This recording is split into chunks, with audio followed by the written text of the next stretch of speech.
He stood in the middle of my living room, his arms spread wide as if embracing his new kingdom.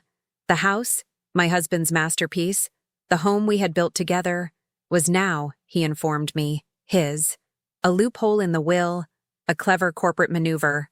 "This is my house now, Elizabeth," he said, his voice dripping with uma falsa e oleosa pena. "But don't worry, I'll allow you to stay. In the guest house, of course." Ela achava que tinha vencido. Ele achava que eu era apenas a esposa do artista, uma relíquia deixada para trás, frágil e sem poder.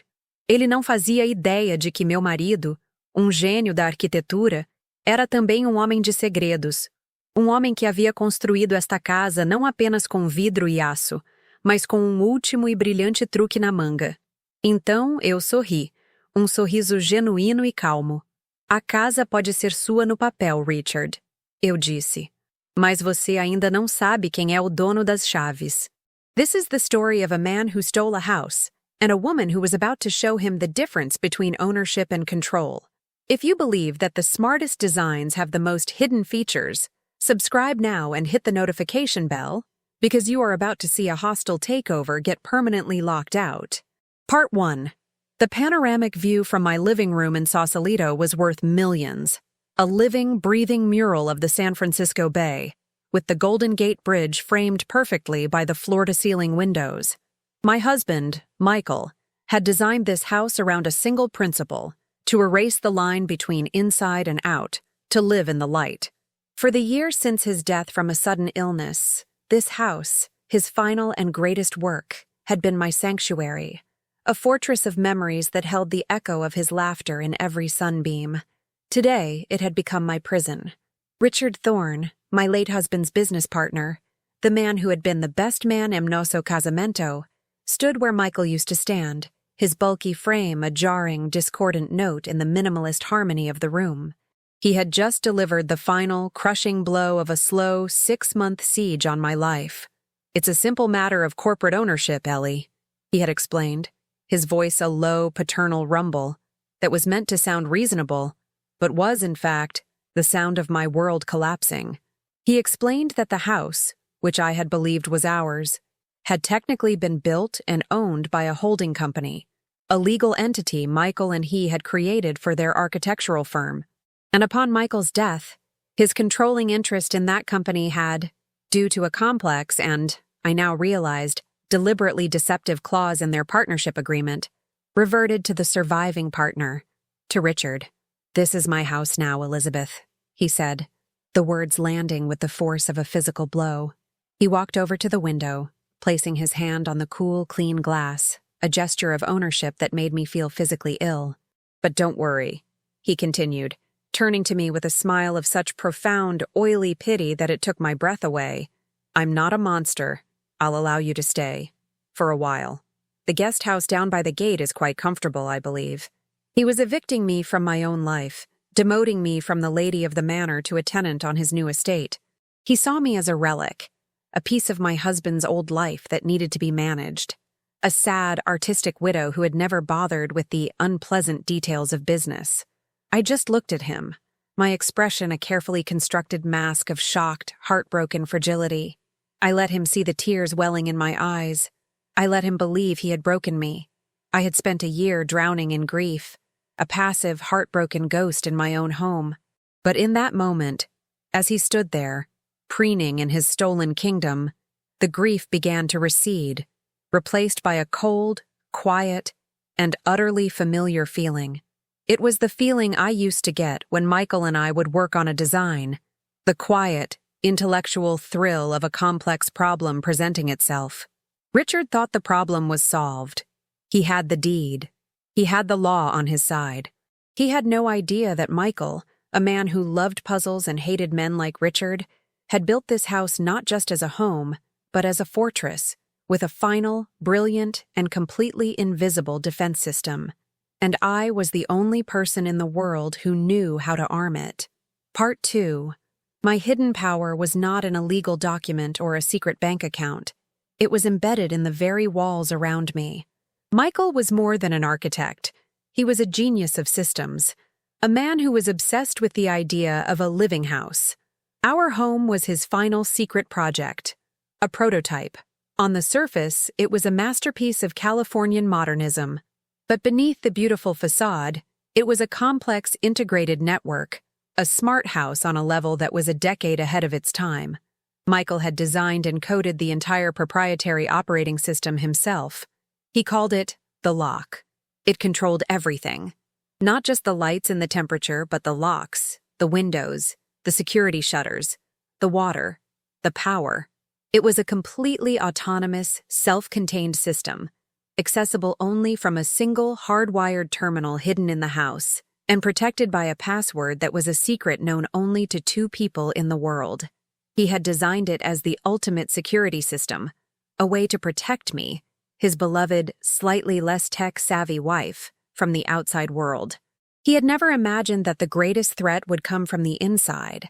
My antagonist, Richard Thorne, was a man who had spent his life riding on the coattails of my husband's genius. Michael was the artist, the visionary. Richard was the salesman, the money guy, who turned Michael's brilliant designs into profitable contracts. He was a man who understood the language of power and ownership, but had no concept of the quiet, invisible power of creation. He had always been secretly, deeply jealous of Michael's talent, a resentment he had masked with a veneer of jovial friendship. After Michael's death, that resentment had metastasized into a greedy, opportunistic cancer. He saw me as a soft, sentimental obstacle, the last inconvenient piece of Michael's life that he needed to sweep aside to finally claim the kingdom for himself. He saw the house as the ultimate prize, the symbol of the creative genius that he had always coveted but could never possess. My only ally in this desolate new reality was a ghost. My only ally was Michael. His presence, his voice, his mind, was not just a memory. It was embedded in the very DNA of this house. He was in the precise angle of the morning light that hit the living room floor, a feature he had spent a month calculating. He was in the satisfying silent click of the magnetically sealed doors. He was everywhere. And in the raw, terrifying weeks after his death, when the silence of the house was a physical weight, he had found a way to speak to me one last time. He had left me a treasure hunt. It had started with a simple sealed envelope on his pillow, with my name on it in his familiar, sharp, architectural script. Inside, not a letter, but a riddle. A cryptic clue that led me not to a place of grief, but to one of joy. It led me to the hidden compartment in the kitchen wall, where he kept a secret stash of my favorite, ridiculously expensive dark chocolate. With the chocolate was another note, this one leading me to a loose floorboard in his study, under which I found a first edition of my favorite book of poetry, a book I thought I had lost years ago. For a month, he had led me on a final, gentle, and brilliant tour of our life together. A series of loving puzzles designed not just to distract me from my grief, but to teach me the house's secrets. He showed me the emergency water shutoff valve hidden behind a removable panel of tile. He showed me the manual override for the security system, hidden in the back of the pantry. He was, in his own, beautiful and eccentric way, preparing me for a life without him. He was giving me the user's manual to our fortress. The final note, the one that the entire treasure hunt had been leading to, was in my jewelry box, a place he knew I looked at every day. It was a simple, thick, cream-colored card. On it, in his own hand, were 2 things. The first was a single, cryptic line from a half-forgotten poem we had both loved in college. For in my mind, a map of it is laid. The second was a long, complex string of alphanumeric code, a series of characters that meant nothing to me at the time.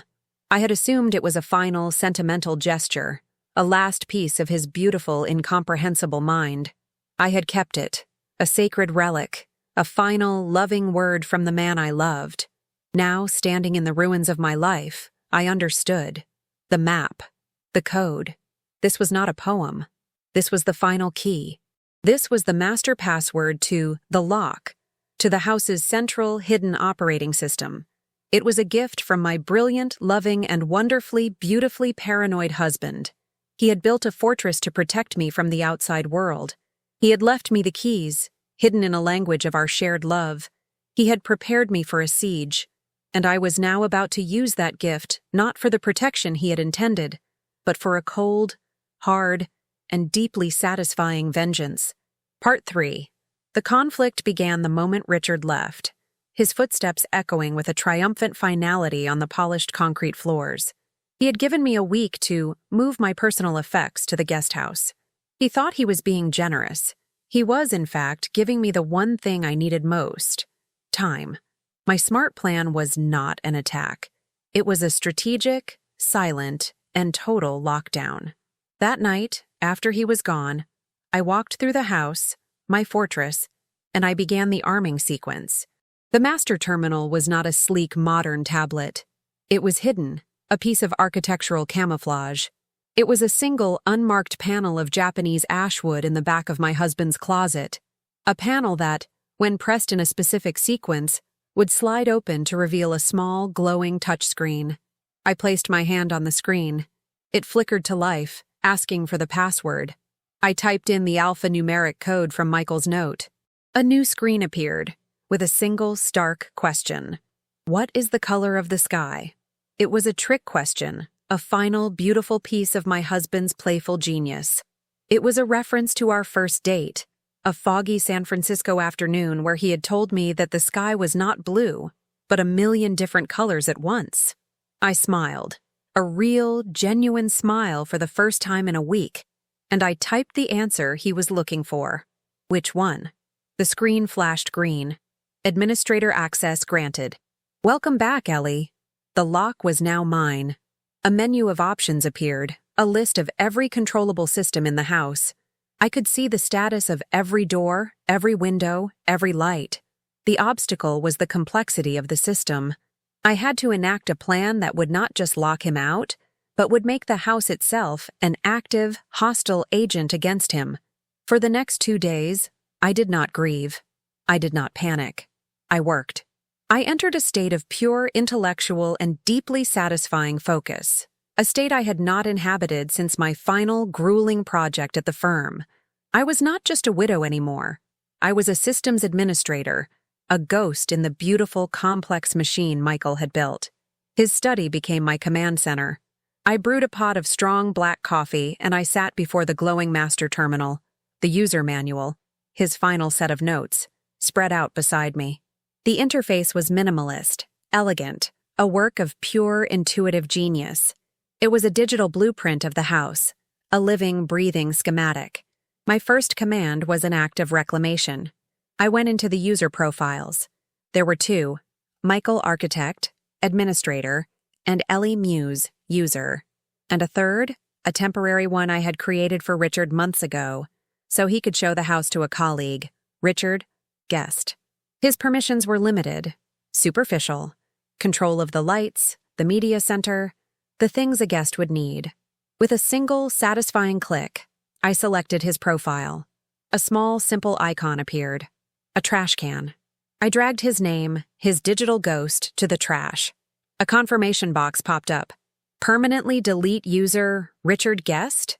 This action cannot be undone. I clicked, yes. He was gone. Erased. Then the real work began. I created a new, master-level user profile for myself. I deleted Ellie Muse. That woman was gone. The new profile, I named the Architect. With my new absolute authority, I began to rewrite the rules of my universe. I went through the system, one subsystem at a time, a methodical, top-to-bottom security audit. I started with the entry points. The biometric security system had been programmed to recognize my thumbprint, Michael's, and as a failsafe, a generic guest print. I deleted the other 2. Now, only my own unique physical self could grant primary access. The heavy, silent main door would now be a wall of impenetrable steel to him. Next, I moved to the secondary defenses, the automated security shutters. They were Michael's masterpiece of paranoia. Sheets of reinforced steel hidden in the window frames, designed to descend in case of an earthquake or a high-wind event. They were programmed to operate on a sensor-based system. I rewrote the protocols. I unlinked them from the environmental sensors and linked them to a new manual command on my personal interface, a command I labeled Lockdown. They would now descend only on my specific, remote order. Then I began to build the layers of my trap. I was not just locking the doors.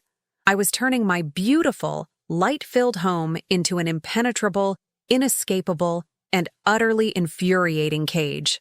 I created a new, fake guest profile, one with apparent access but no real control, a digital ghost town. I began to design a series of automated, timed programs, a symphony of psychological torment. I was not just an administrator. I was a theatrical director, and I was about to stage the performance of a lifetime with an audience of one. Part 4. The ticking clock was the 1-week deadline Richard had given me. At the end of that week, he would return, expecting to find me meekly installed in the guest house, ready to take possession of his new kingdom. I had to have my fortress fully armed, and my strategy perfectly planned by then. A crucial subplot was the guest house itself. It was a beautiful, small, self-contained unit at the bottom of the long, winding driveway, near the main gate. It had its own separate utilities and its own, simpler security system. It was, I realized, the perfect staging ground, an observation post from which I could watch the main event unfold. For the next few days, I put on a performance for the security cameras I knew Richard was monitoring. I slowly, sadly, moved a few boxes of my personal effects down to the guest house. I was playing the part of the defeated widow, complying with his heartless demands. He would see me retreating. He would see me surrendering. It would make his eventual triumphant return all the more satisfying for him, and all the more devastating when his key failed to work. The true complexity of my plan, I decided, as I sat in the quiet of the guest house watching the main house on my monitors, was in its subtlety. I could have just locked him out. It would have been simple. He would have arrived, his key would have failed, he would have raged, he would have called a locksmith who would have failed, and eventually, he would have been forced to call a lawyer. It would have been a clean, legal, and deeply unsatisfying victory. It was too simple, too merciful. My vengeance was not just about denial. It was about humiliation. It was about deconstruction. I needed to dismantle his sense of power, his arrogance, his very sanity, piece by infuriating piece.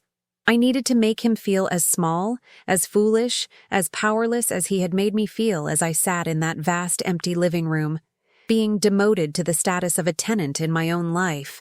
With this new, colder objective in mind, I began to explore the deeper, more creative subroutines of Michael's operating system.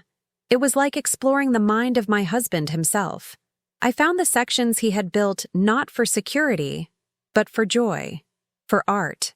He had labeled them theatrical controls. It was a suite of programs he had designed for parties, for creating ambiance. I found the controls for the complex, multi-zone sound system, which could play different audio in every single room of the house, from a gentle whisper to a deafening roar. I found the controls for the lighting, a system not of on-off switches, but of infinite, programmable theatrical cues, strobe effects, slow fades, dramatic spotlights. And then I found the true heart of my new, malicious plan. I found the master controls for the plumbing and the irrigation. Michael, in his obsessive genius, had installed a system of electronic valves on every single water line. He could, from his terminal, shut off the water to a single toilet or turn on a single sprinkler head. He had designed it for efficiency, for water conservation. I was about to repurpose it for psychological warfare. A new, much more theatrical, and much more deeply satisfying plan began to form in my mind. A symphony in 3 acts. Act 1. The invitation. I would let him in. I would create a momentary glitch that would open the front door, lulling him into a false sense of victory. Act 2. The haunting. I would use the lights, the sound, the water, to turn the house into a living, breathing entity, a ghost that was actively and malevolently rejecting him. And Act 3. The negotiation. When he was broken, when his arrogance had been ground down to a fine powder of pure, panicked desperation, I would reveal myself. I was not just going to lock him out of the house. I was going to let him in. And then, I was going to turn his new, beautiful, and very, very smart house against him. Part 5. The week passed in a blur of quiet, methodical preparation. I moved the last of my essential items to the guest house. My clothes, my books, my husband's notes.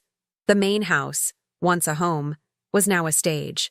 It was clean, beautiful, and utterly devoid of my personal presence.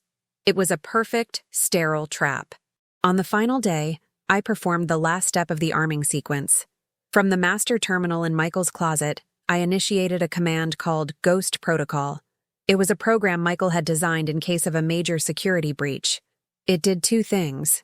First, it severed the house's connection to the external internet, making it a completely closed, isolated network, a digital island that no hacker could penetrate from the outside. Second, it made the master terminal itself go dormant, accessible only by a physical reboot sequence that only I knew. I had set the stage. I had programmed the performance. Now, the system was a self-contained, automated ghost waiting for its cue. I took one last look around the silent, beautiful house, and then I walked down the long driveway to the guest house to my new command center, and I waited. The turning point came at exactly 5 p.m. the next day.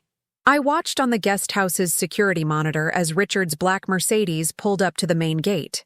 He got out, a look of smug, proprietary satisfaction on his face. He strode up to the main door of the house, a brand new set of keys in his hand. He inserted the key into the lock. It didn't turn. He frowned, jiggling it. Nothing. The physical lock was just for show. The real lock was the biometric one, which now only recognized my thumbprint. A flicker of annoyance crossed his face.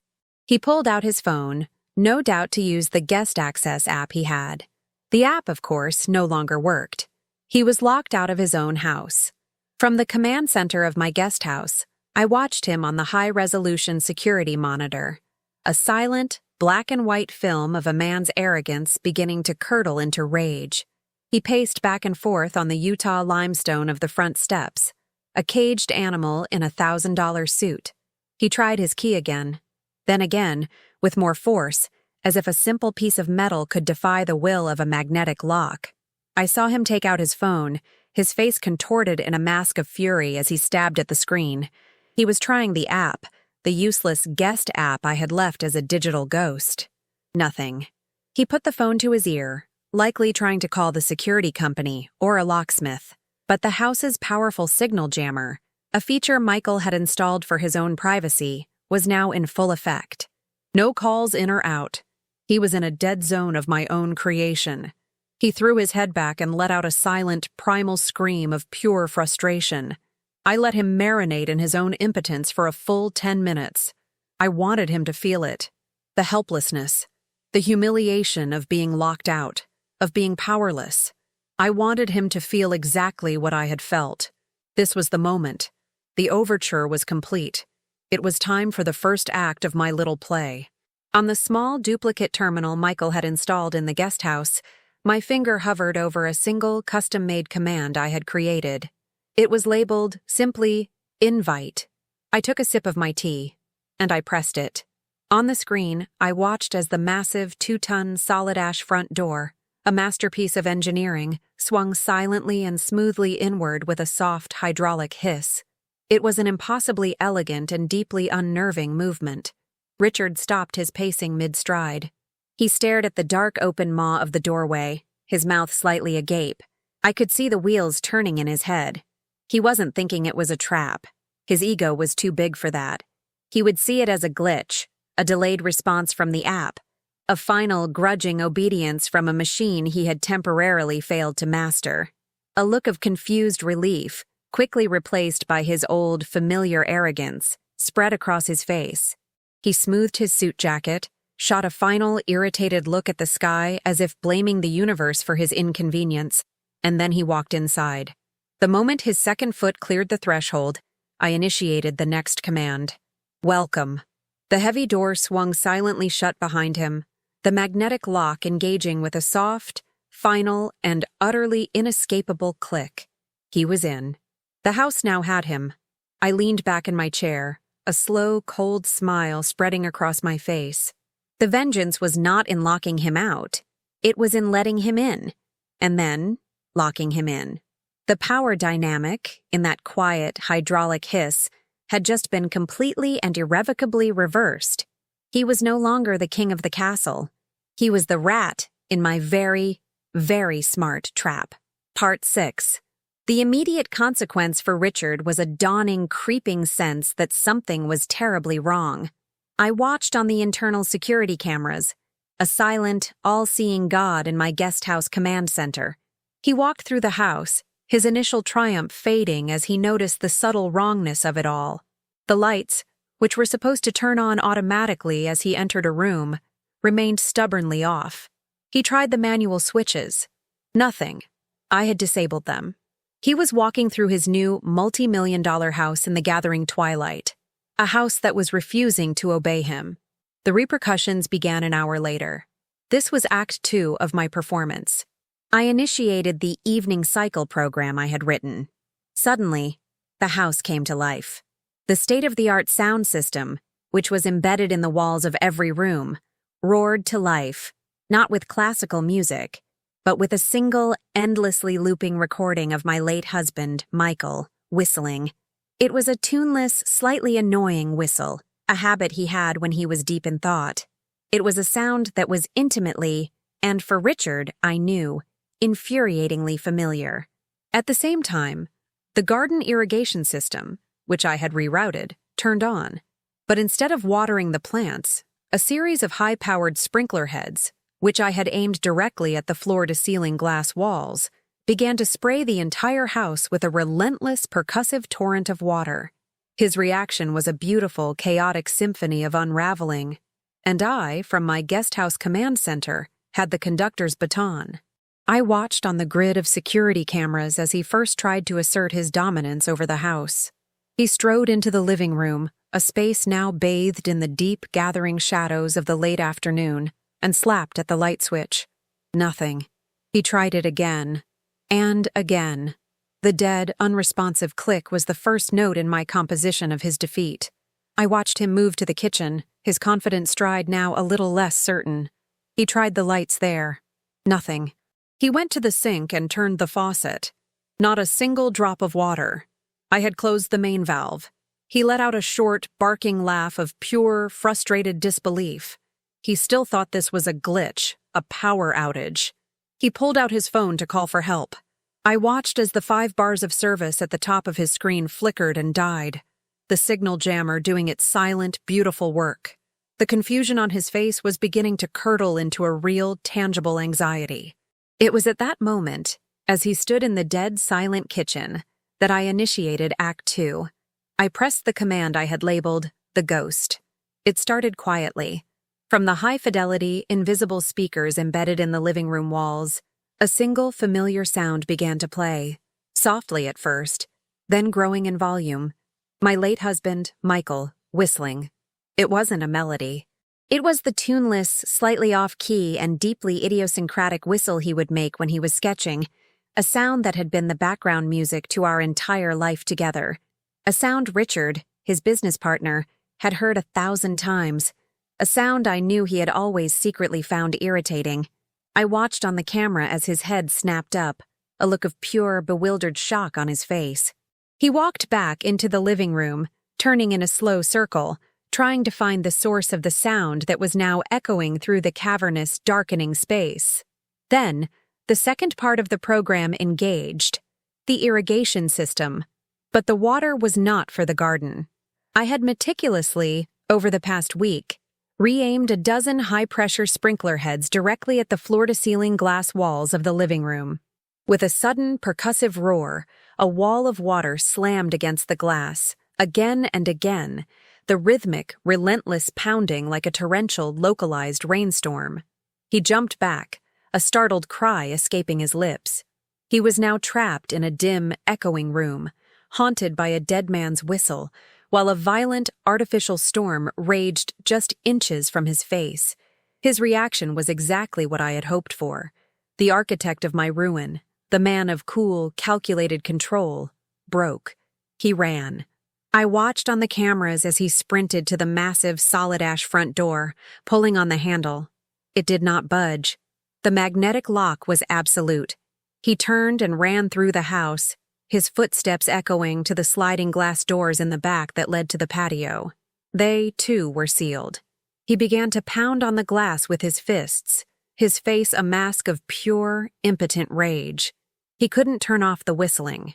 He couldn't stop the water. And as he stood there, pounding on the glass, the final beautiful element of my program engaged.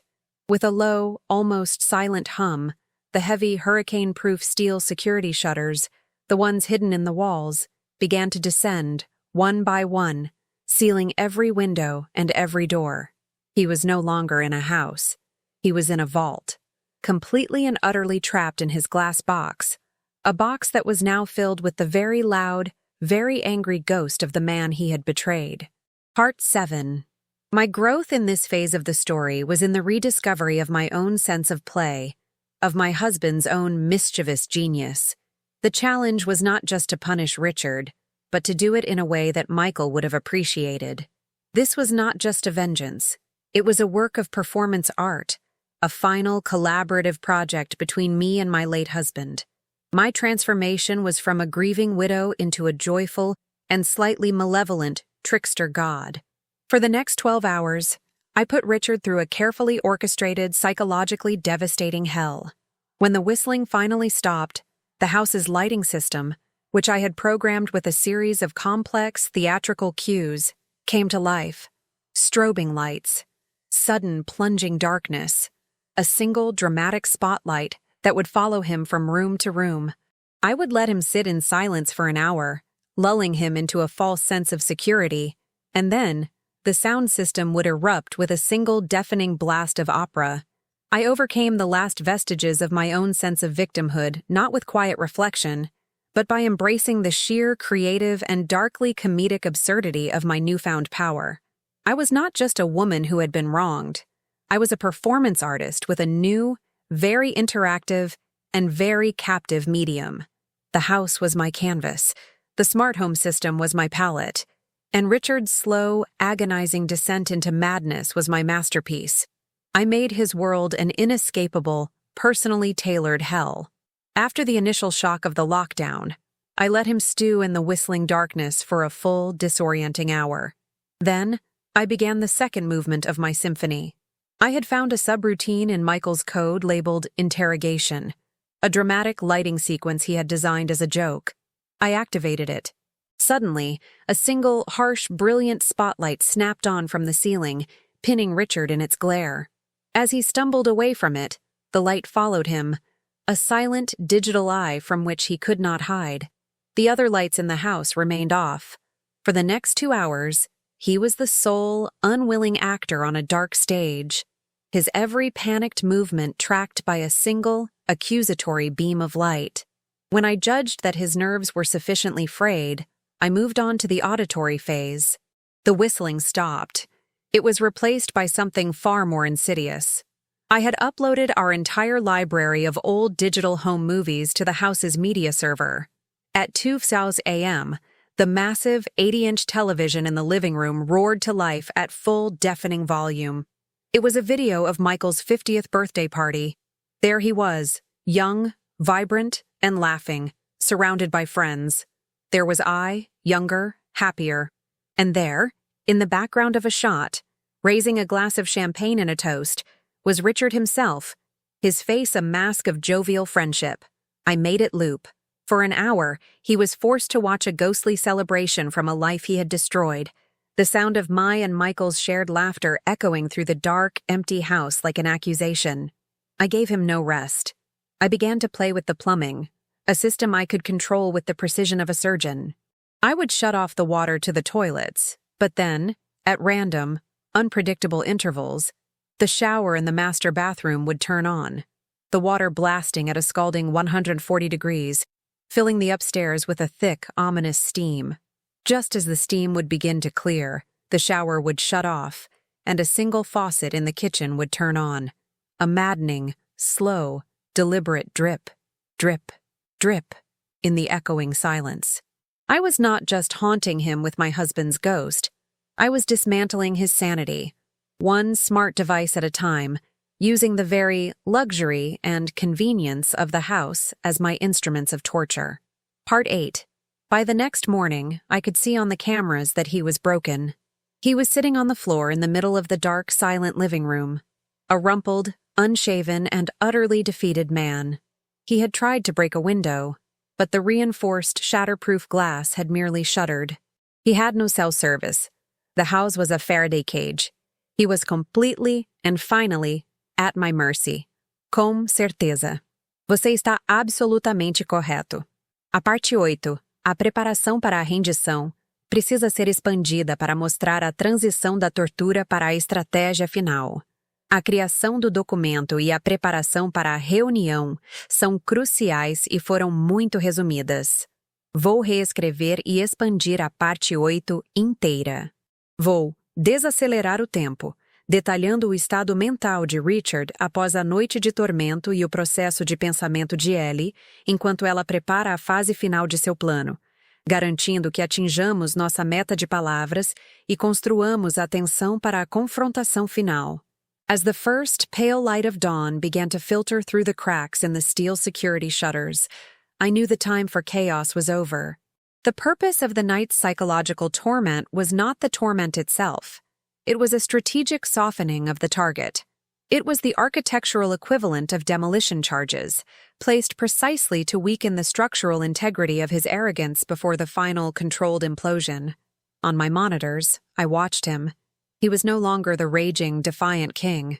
He was a crumpled, exhausted figure, huddled on $1,000 sofa in the dark, a man who had been systematically stripped of his power, his control, and his sanity. He was ready. The climax of my plan was not going to be a final, theatrical act of torture. That was the work of a sadist. I was an architect, and architects build. The final act was to be a negotiation, a surrender, a quiet, clinical, and legally binding reconstruction of reality. While he had been enduring his night of technological ghosts, I had been in my guest house, my own command center, preparing for the endgame. I had not slept. I had worked, fueled by a cold, clear, and deeply satisfying fury. On my laptop, I had drafted a document. It was not a long, rambling letter of accusation. It was a simple, elegant one-page agreement, written with a legal precision that would have made my late husband proud. I used an old corporate template from my own files, the language stripped of all emotion, a cold, hard instrument of transactional finality. I titled it simply, Asset Transfer Agreement. My preparation for the climax was in the quiet, methodical, and legally precise language of his defeat. The agreement was simple. It stated that he, Richard Thorne, in recognition of unforeseen legal and financial complications, would voluntarily sign a quitclaim deed, transferring the full, unencumbered ownership of the holding company, and thus the house, back to a new trust, of which I was the sole trustee. There was a second clause, a brutally simple non-disclosure agreement that would legally prohibit him, under penalty of catastrophic financial damages, from ever speaking of me, of Michael, or of the events of the past 24 hours, to anyone for the rest of his natural life. It was not a request. It was a bill. At exactly 8:59 a.m., I initiated the final sequence, a program I had named Daybreak. At exactly 9 a.m., the house, which had been a tomb of darkness and silence for the past few hours, came to life. Every automated shade in the house began to rise in perfect, silent synchrony, flooding the rooms with the brilliant, warm light of the morning. The sound system, which had been his tormentor, began to play a soft, gentle piece of classical music, Bach's Cello Suite No. 1, a piece I knew he hated. The air conditioning kicked in, filling the stale air with a fresh, clean breeze. I was not just giving him light. I was giving him a taste of the beautiful, orderly world he had tried to steal, a world that would never be his. And then, the large television screen in the living room flickered to life. It was not a home movie. It was a high-definition live video feed of my face from the camera on my laptop in the guest house. I had arranged the shot perfectly. I was sitting in a comfortable armchair, bathed in the soft morning light from a window. I had a cup of tea in my hand. My hair was neat. My expression was calm, neutral, and utterly, completely in control. I looked like a CEO about to begin a quarterly review. The final confrontation was not going to be a shouting match between a victim and a villain. It was going to be a very quiet, very civilized, and utterly non-negotiable business meeting. And it was about to begin. Part 9. Richard looked up at the screen, his face a ruin of exhaustion, fear, and disbelief. He looked like a man who had seen a ghost. In a way, he had.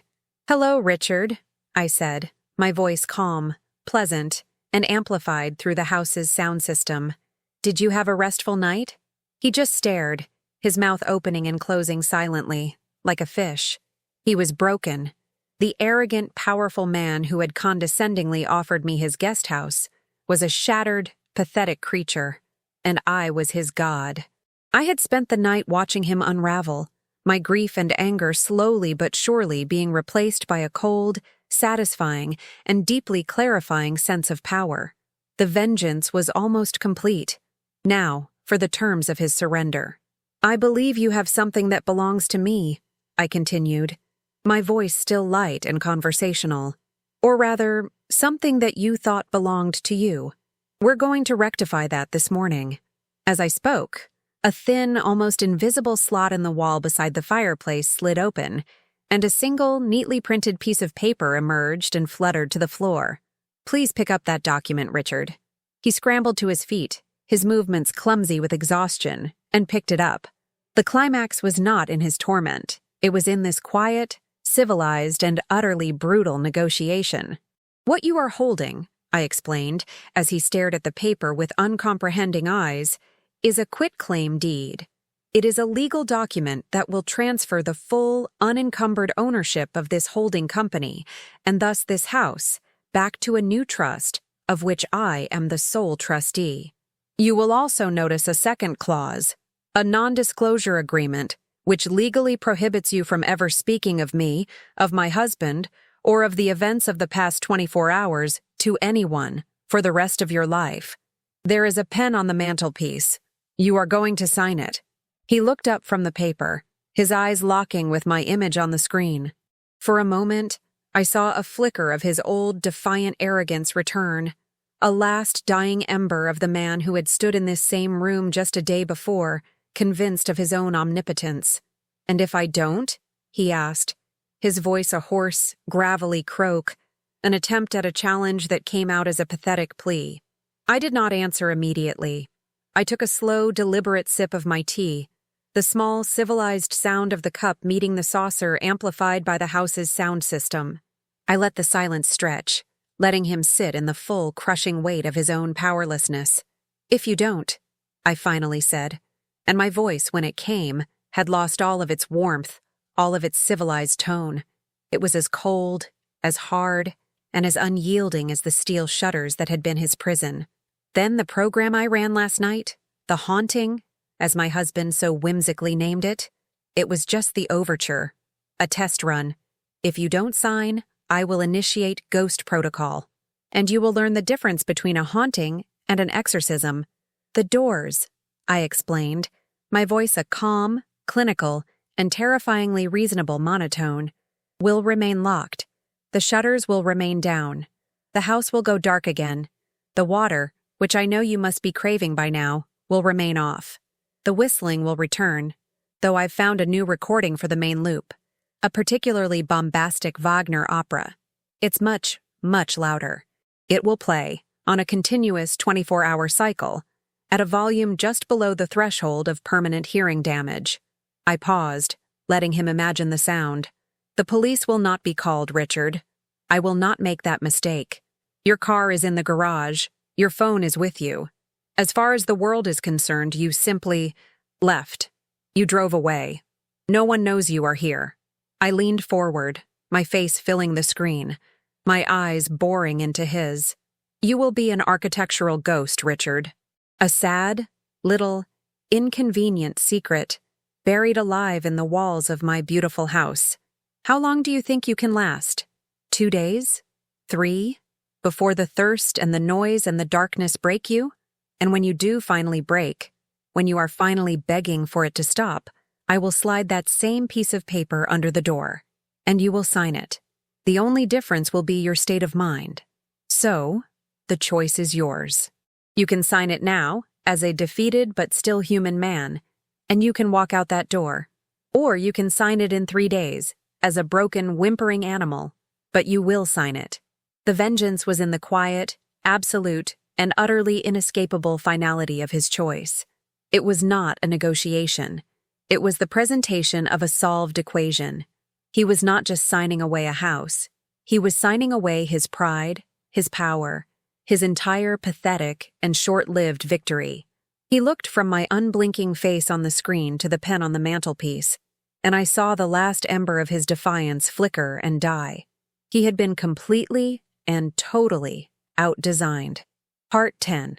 He signed the document. Of course he did. He slid it back into the slot in the wall. A moment later, the steel shutters began to retract with a low, satisfying hum, flooding the room with the bright morning sun. The front door clicked open. He didn't run. He walked, a slow, shambling, defeated walk, out of the house, out of the gate, and out of my life, forever. I never saw him again. The story in the local business community was that he had suffered a sudden, catastrophic financial loss and had a nervous breakdown, selling all his assets and moving away to recover. It was a quiet, elegant, and utterly bloodless assassination. The long-term consequence for me was the reclaiming of my own life, of my own home. I moved my things back from the guest house. But the house was different now. It was not just a sanctuary of memory. It was a fortress of my own making, a testament to my own strength. The emotional resolution was not in Richard's defeat, but in my own quiet rebirth. In the silence of my reclaimed home, I began to hear my own voice again, not just the echoes of my husband's. I started to sketch again, to design, not buildings, but a new life, a future that was entirely my own. A year later, I was hosting a small gathering in my home, a group of young female architecture students from Berkeley. I was telling them about the house, about Michael's design philosophy. The most important feature of any structure, I told them, my eyes twinkling, is not the part you can see. It's the hidden systems, the ones that give you control when you need it most. One of the students, a bright-eyed young woman, looked at me with a new understanding. "It's a house with secrets," she said. I smiled. "All the best ones are," I replied. "A home is more than a building. It is a sanctuary, a fortress, the center of our world." This story is a powerful reminder that we are the true masters of our own spaces, and that the quiet, hidden knowledge we possess is our greatest source of strength. It is a testament to the idea that the best designs and the best laid plans always have a contingency. What is a hidden feature of your own life? A secret strength that no one else sees? Share your story in the comments below. If this story of an architect's final brilliant gift resonated with you, please like and subscribe.